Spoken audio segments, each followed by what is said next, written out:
मित्रांनो, आपण आलो गावाकडे. मला चला आता फणस दाखवतो आमचे. बघा, फणस लागलेत यंदा आमचे. फणस लहान आहे पण आहेत, 10-12 फणस लागलेत. ह्या साईडला पण आहेत फणस, तुम्हाला दाखवतो. बघा, त्या साईडला पण लागले फणस. चला तर आता आपण जाणार आहोत रानामध्ये करवंदासाठी. हे बघा, दुपारचे वाजले 4 तरी पण ऊन बघा किती आहे इथं. शेतीची मशागत झाली. आता पेरणी मे महिन्याच्या एंडिंगला होईल. 26-27 पर्यंत पेरणी चालू होईल.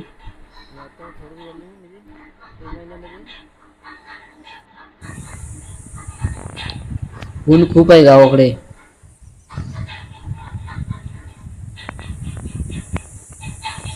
चला तर आपण जाऊन आता रानामध्ये जाणार आहोत. आपण आंबे पण आणणार आहोत आणि करवंद पण आणणार आहोत.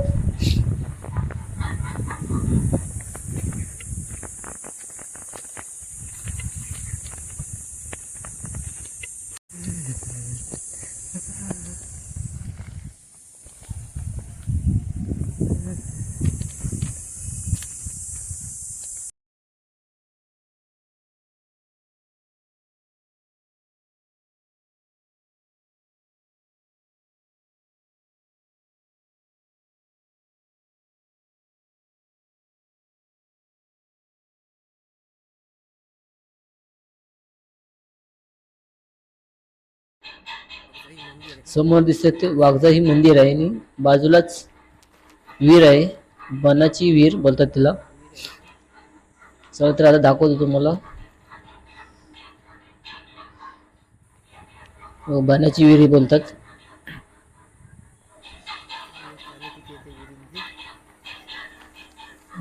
विहिरीमध्ये पाणी बघा, पाणी अजून खूप आहे विहिरीमध्ये.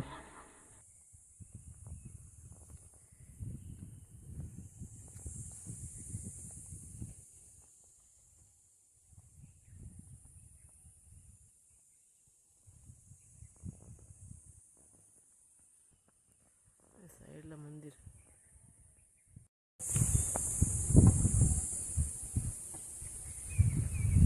साईडला वाघजाई मंदिर.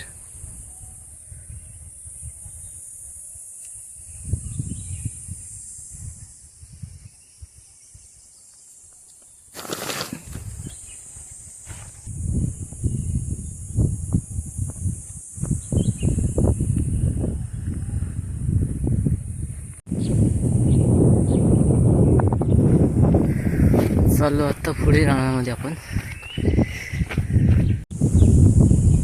समोर दिसतं मित्रांनो आलूचं झाड आहे. बघूया, आलू तर अजून पिकायला लागले नाहीत.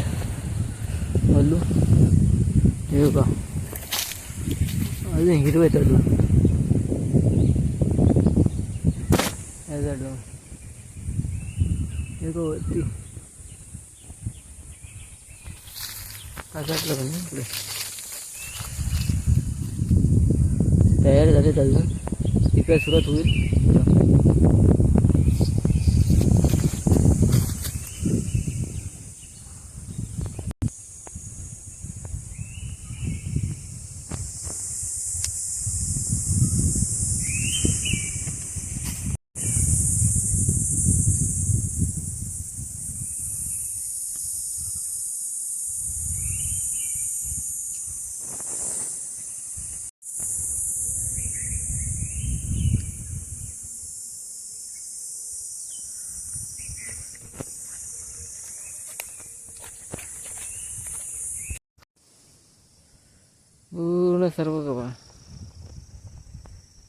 पूर्ण सर्व पहिली शेती होती. सध्या आता कोण करत नाही या साईडला, कारण रानामधले डुकर ते ठेवत नाहीत. पूर्ण या साईडला सर्व शेती होती. सध्या तर आता कोण करत पण नाहीत, कारण डुकरं खूप त्रास देतात. त्यामुळे आता शेती कोण करत नाही इकडे रानामधली.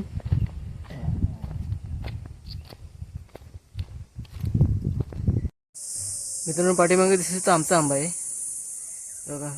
यंदा तर एवढा लागला नाही, कमी लागला यंदा. आता थोडं त्यातलं आंबा काढणार आहोत आपण आमसूल बनवण्यासाठी. कारण आम्ही आंब्याची आमसूल बनवतो उन्हामध्ये, मे महिन्यामध्ये थोडंफार जे आंबे आहेत ते आम्ही आता थोडं काढणार आहोत आमसूल बनवण्यासाठी, कारण उन्हाळ्या दिवसामध्ये आम्ही आंब्याची आमसूल बनवतो. थोडा पण आता इथले आंबे काढणार आहोत आता आमसूल बनवण्यासाठी, कारण आम्ही आंब्याची आमसूल बनवतो. हे बघा.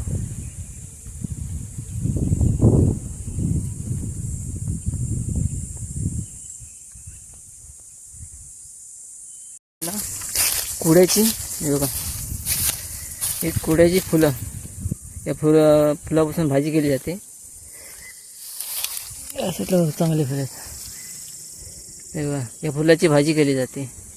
आणि शेंगांची, या शेंगांची पण भाजी केली जाते. अशी आता सुकलेच शेंगा, आता नवीन शेंगा येतील, त्या शेंगाची भाजी केली जाते.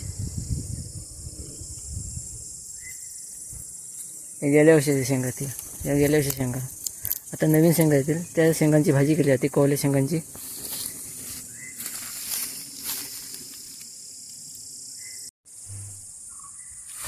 बघा, ह्या साईडला करवंद लागलेत. बघा, पिकलेत करवंद. हे बघा, पिकायला सुरुवात झाली करवंद. ह्या मोसममधली पहिलीच करवंद पिकलेली.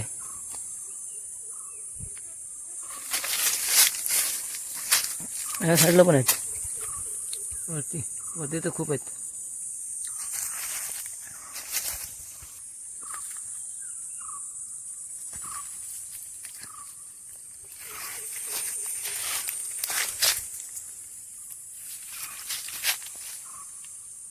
आता ह्याच्यामध्ये करवंद काढणार आहोत आपण.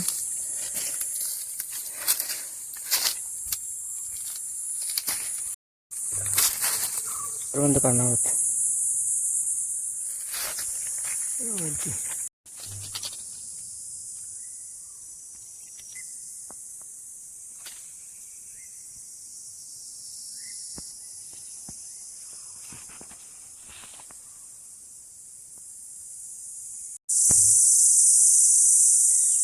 एवढी करवंद काढलीत आपण.